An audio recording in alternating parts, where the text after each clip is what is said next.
Good evening and welcome. Tonight we will be going over the history and geography of Baranya in Hungary. You can't see the name of the country, it's right up there. Hungary. As you can tell, we are in southern Hungary here, the south of the country. And you can see right here that we are bordered with Croatia via the Drava River, making up this border here. There's also one of the most important rivers in Europe, the Danube River, you can see coming through here, making up part of that eastern border here. For the most part, Baranya County is fairly low except for one part of the area that cuts right through here. And I'm just realizing I didn't actually look up how to pronounce these mountains. So I've been saying in my head the Mexic Mountains. It could be the Mexic Mountains. I'm not very good at Hungarian. It's a very complicated language if you didn't know. The Mexic Mountains, which aren't, I guess, technically mountains. I think they're technically hills. They are very high, but not like, the Alps or anything like that. They are very large, beautiful, green, rolling hills that are very, very, very big. Probably like as large as a hill can be before it's a mountain, but they're called mountains in the local naming here, so let's call them mountains. Let's call them what they want to be called. The rest of the area is pretty much farmland. You can see there are some green areas around. It says National Park over here, but I couldn't find any really information about that. What I did find was lots of information about the capital of this county, which is Pécs. Right here, that's Pécs. Also in its history, we're going to talk about Mohács. And I didn't look up how to pronounce this one either. Let me see in my notes. It was Szigetvar. Szigetvar, I think. We'll mention that in history. Any Hungarians watching, I know some of you are out there. You can comment down below the correct pronunciation. Anyway, I think that's pretty much it for geography, to be honest.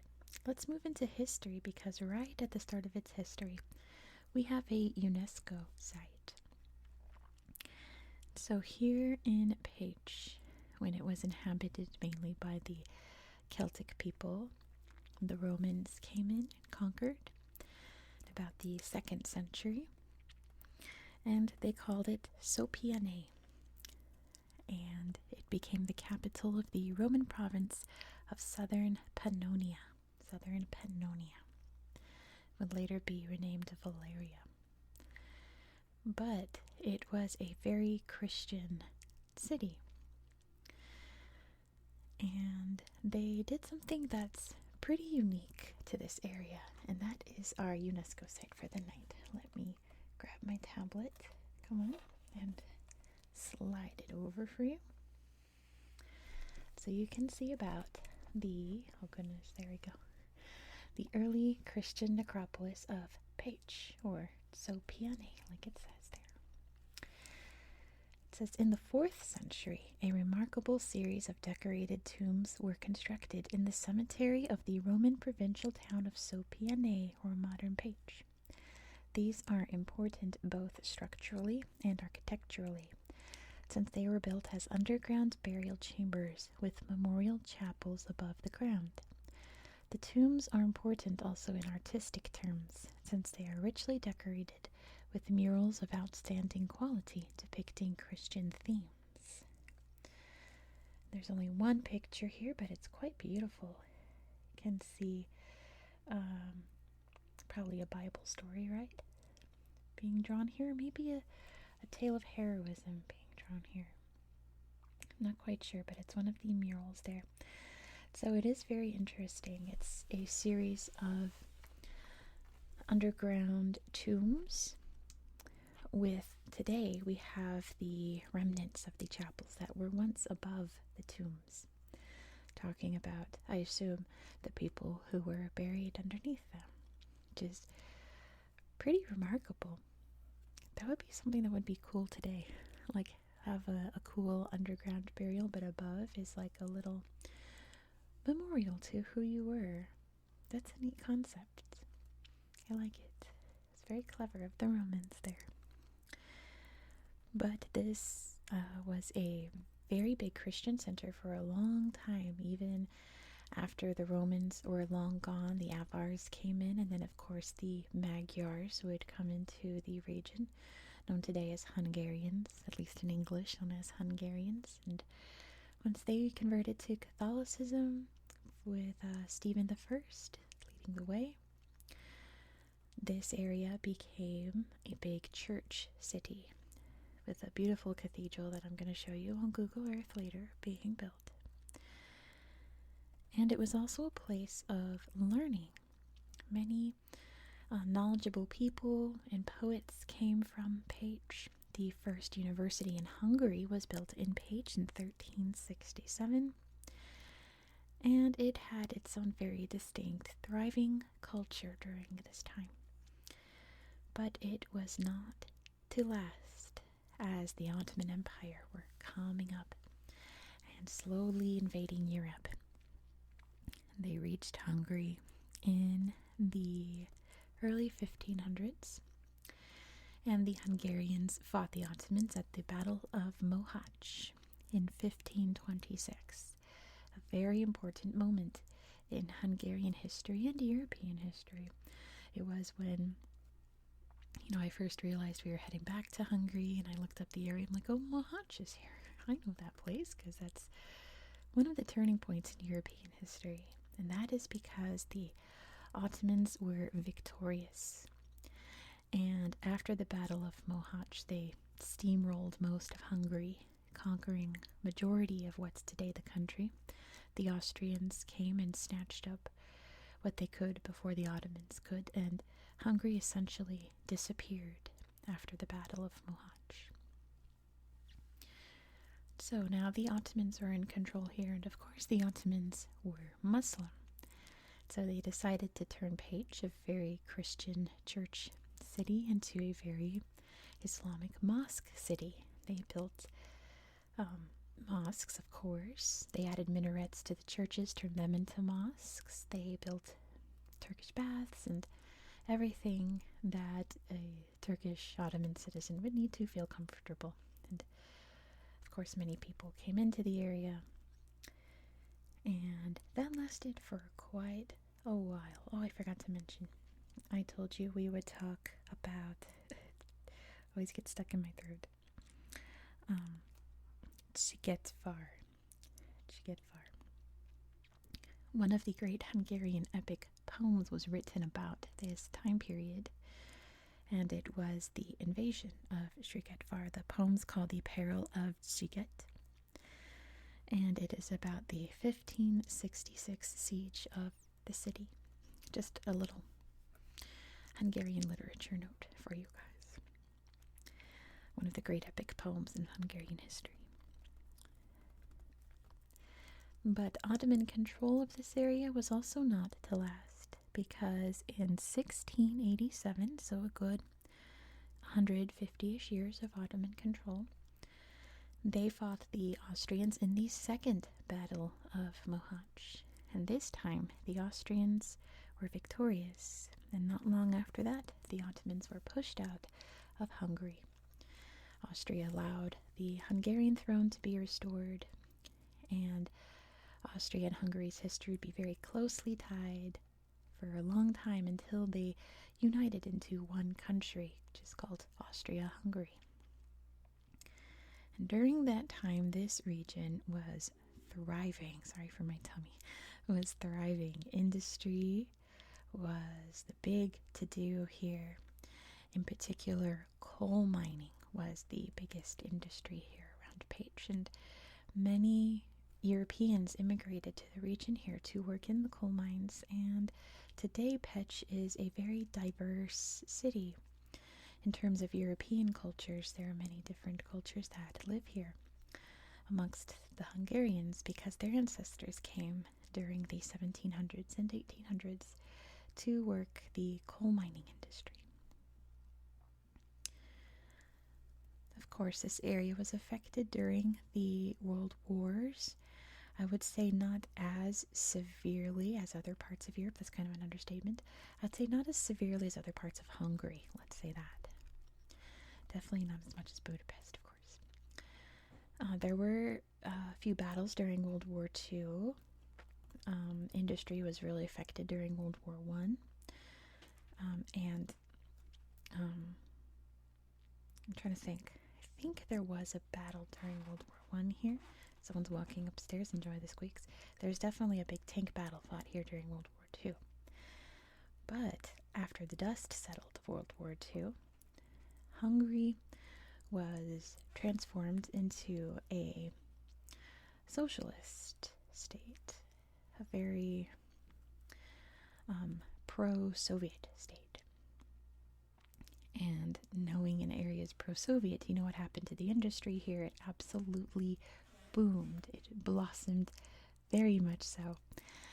And the concept was to move away from agriculture, work more on factories and industry and constructing and building and modernizing, modernizing. Not like we think modernizing today, but modernizing in terms of the 1950s and 60s and 70s. And that industry would take a huge hit after the fall of the Soviet Union and the collapse of the Hungarian socialist state in 1989, and democracy came to Hungary because that mindset really took a hit. And then just south of here in what was Yugoslavia, civil wars broke out. That greatly affected their industry and their tourist industry as well. And then not long after that, I want to say in the late 1990s, the coal mines were shut down. It's just not the time and place for coal mines anymore in this day and age, isn't it? So 3 big hits, one after the other, in succession for a whole decade. And the area was really threatened to go into an economic decline. But the people of Pécs knew their heritage and knew what they needed to lean on was the culture, the history of this region. And today, they are very proud of their culture, all of the arts and ceramics in particular that's come out of Pécs, the beautiful church history here, religious history, I should say.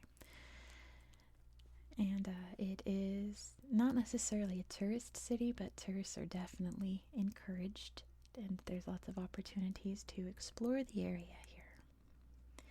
So it's a happy ending, and it's a lovely little corner of Hungary, and I can't wait to show you. So why don't we just hop over to the tablet right now and check it out on Google Earth. Here we are in Baranya County. And look who decided to come to the party when I loaded up Google Earth. It was this national park that has never popped up before in my research. So we'll take a look at this slideshow at the end of the video and explore it together, see what's there. But let's start by zooming out so you can see exactly where we are. Maybe you're not sure where Hungary is located. Central Europe gets a little complicated. That's totally fine. Here's Hungary.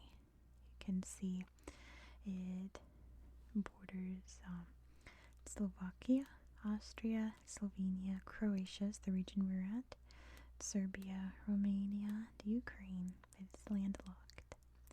They're in Central Europe. You can see Germany there, Italy there, Greece, France, etc., etc. So let's start off in good old Pécs. You can see the mountains here. Look at those in a second. Good old Pécs. Here it is, and there are lots of interesting little sights to see.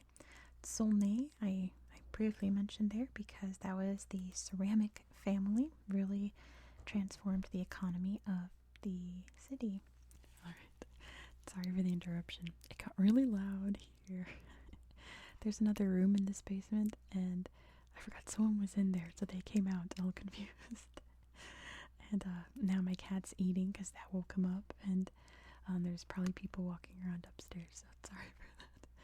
That scared me so much. I thought there was a ghost in here. But anyway, moving on. Széchenyi Square.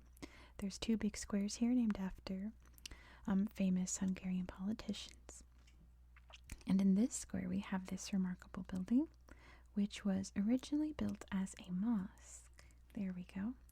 It's now been converted back to a church. But you wouldn't really be able to tell from the outside besides the dome. But when you look inside, when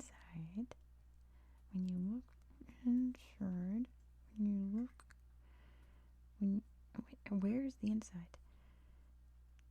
This is not the same slideshow I saw before.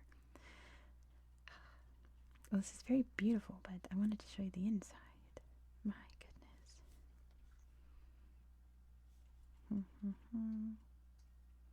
No, that's not going to be it. What happened to the slideshow that I saw that showed the inside of the church, and it was really pretty in all Ottoman style?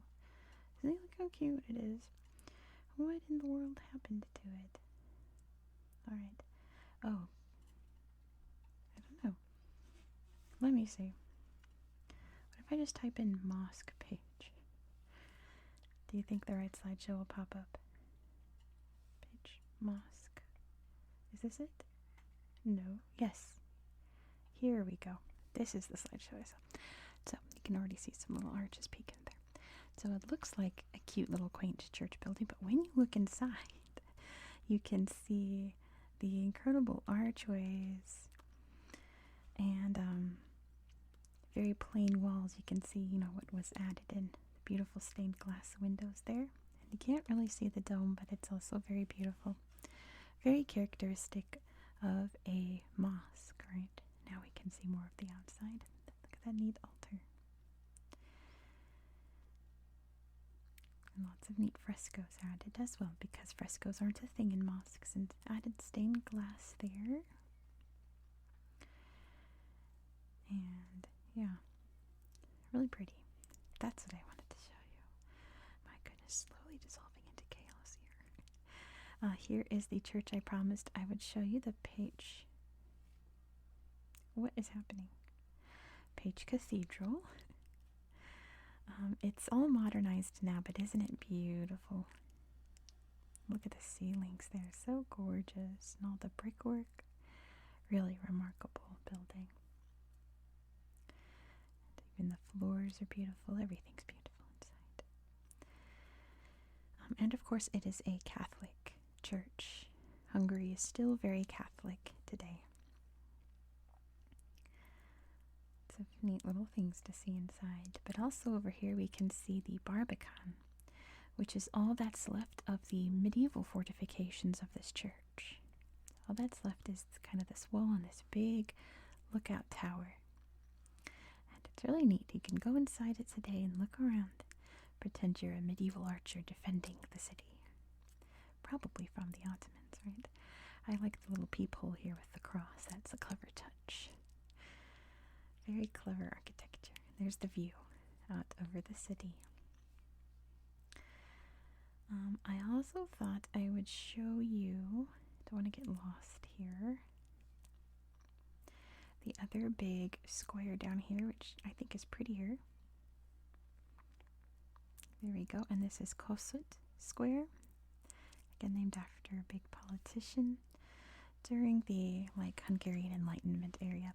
And I thought I would show you a synagogue, the Page Synagogue, because on this channel we've looked at so many churches, we've looked at so many mosques, we've looked at stupas and watts and all kinds of religious structures. We don't look at a lot of synagogues, and I thought this one was very beautiful. So let's take a look at a synagogue.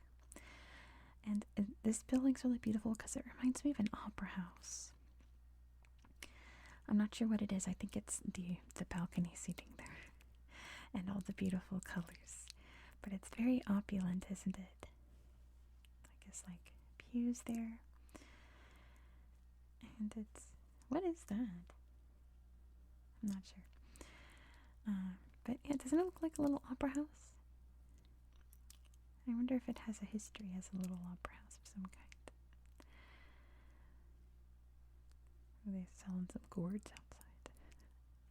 You can see some of the monuments there in the square. And the beautiful architecture here. And all lit up. Isn't that pretty? It's lit up very nicely. I think that was all the things I wanted to show you in that slideshow. But isn't it nice? Nice photo there. Is there anything else I wanted to show you in Badge? I don't think so. Hello, cat. Let's take a look at the mountains here. Actually, I think this slideshow up here is a little better than the other one. So here are the mountains, right? All beautiful, lush and green. Gorgeous scenery, all ready for fall, huh? It's fall here in the United States now. I'm very ready for it. Let's see. Little things you can find throughout. Probably some relics of the mining industry. My cat's trying to get my attention from me by brushing past my feet. I'm not gonna fall for it. Lots of old structures there as well. Let's take a look at this one anyway.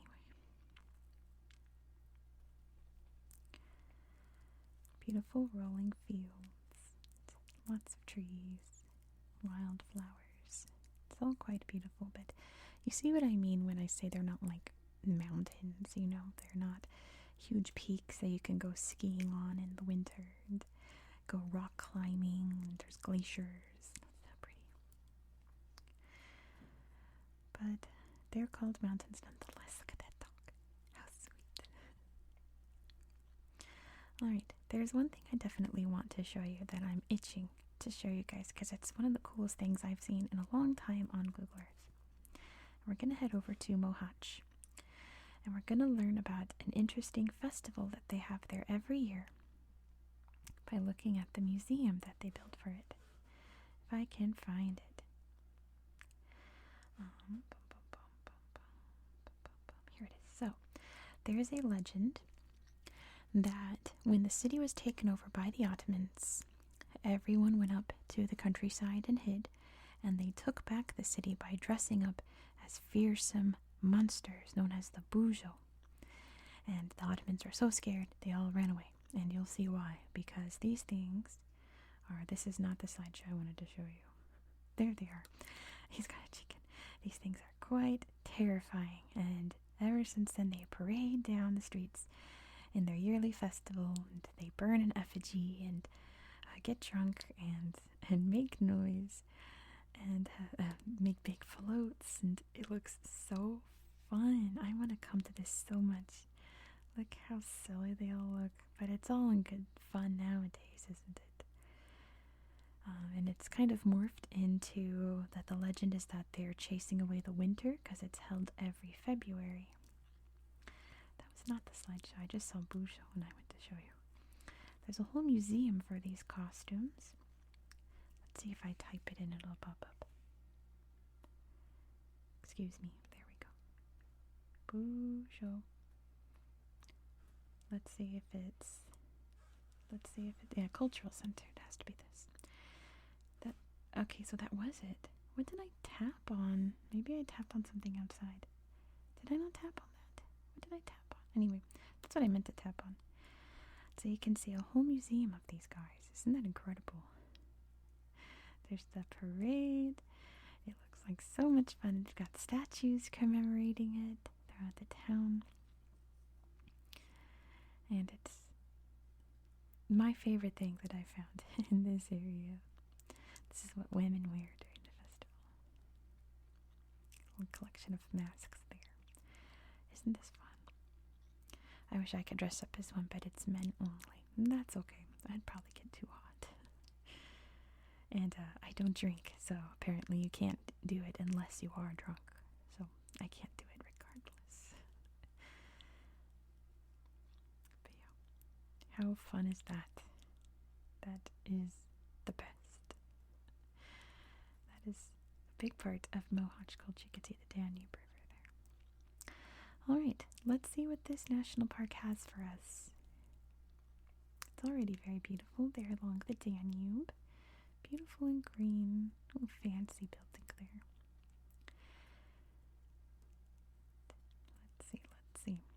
Oh, pretty little church. It's going to take a little longer to load these these pictures because I haven't seen them and they're not really preloaded. There's a big bridge. A little watchtower there. There we go. How fun. That's my kind of hike. Out in the woods amongst all the green. It's very pretty. I guess it's more of a wetlands area. There's a Viking cruise down the Danube. I'd love to go on one of those one day. Now that I live near the Columbia River, maybe I should go on a Columbia River cruise and trace the Lewis and Clark Trail. That would be fun, wouldn't it? Maybe someday. But yeah, not a bad slideshow of this little wetland. Oh, look at this majestic tree. Oh, how incredible. All of the knots kind of looking like little faces of gnomes and giants and ents. Fantastic. So that is pretty much all that I have for you. You can really see the rest of the landscape here. It's mostly just beautiful, fantastic farmland. All patchwork, like I like to see. Isn't that incredible? Why don't we look at, I guess she gets far, since I've had such a hard time pronouncing it. Let's end it on this slideshow. Thank you so much for watching. If you enjoy this style of content, please consider subscribing. This is an ongoing series on my channel. We're heading to Barbuda next. And as much as I'm ready for autumn, these pictures almost make me miss summertime because we're going to look at pink sand beaches and ocean waves and just the most relaxing, luxurious Google Earth pictures. And it's going to be a Google Earth only video because I don't have a map of Barbuda in my atlas. So we're only going to be looking at the tablet. So if you liked this tablet section, be sure to subscribe so you won't miss out. Also, if you enjoyed this video and if you learned something cool today, give this video a thumbs up. Let me know what you learned down in the comments. I hope you found this video to be relaxing and educational. And I hope that you have a good night. Good night.